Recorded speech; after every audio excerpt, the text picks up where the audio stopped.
Good morning to the Newcastle fans, or for most of them.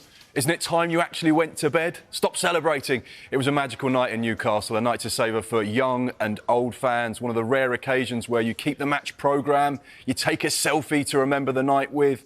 But it was the usual game plan for Eddie Howe. High energy, high intensity, work rate across the pitch from all 11 players, and that's exactly what he got. Let's take a look at the numbers. Then you can see that whilst Newcastle didn't dominate possession because of the style of PSG, 27% compared to 73%. They certainly matched the opposition when it came to shots on goal and significantly on target.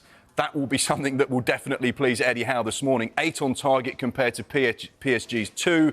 And the passing accuracy, again, you can see that PSG, whilst they had a lot of the ball and they were accurate with their passes, it was that final third that was the difference. What an incredible night. And like you say, definitely a night to remember. It was a hungry performance, wasn't it, from that Newcastle team? They wanted to show the footballing world the reason they were playing on the biggest club stage.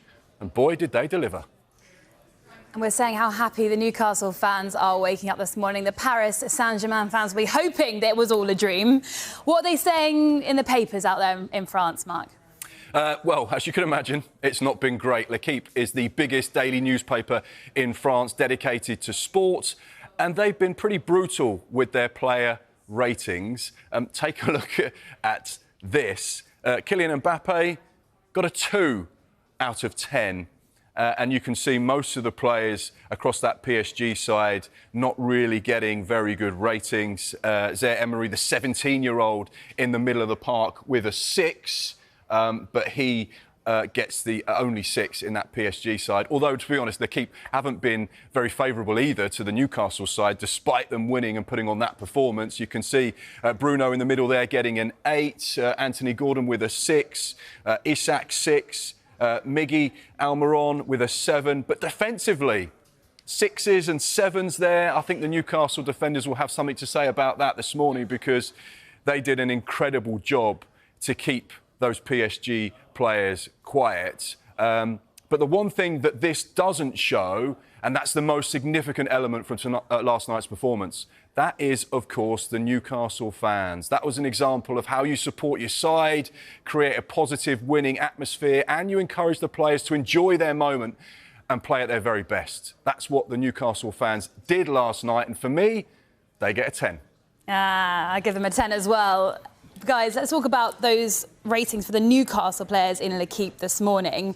Surely that worldie from Cher warrants more than a 7? Yeah, surely. 100%. I think the defence especially, I think 7 from Cher is all right, but Lascelles as well, coming into the team, Botman being injured, Dan Burn had an incredible game. He scored a goal. That header, we were talking off air, that header was incredible. At the time, it got the fans off their feet as well, and having to deal with probably one of the best players in the world, and they were genuinely man-to-man, and PSG played 4 forward, so you wouldn't, look at Eddie Howe and say, play a bit more defensive once he saw that lineup, but they went for it, like he said, play the way that we play, and it worked out. And I think now that they've got that win, they're going to go into all their other Champions League games and not care about the ratings and know that if the team plays like they do, they are going to get wins. Yeah, so it's 4 points from 2 games in the group of death. Group of death? What group of death? Nothing to be scared of.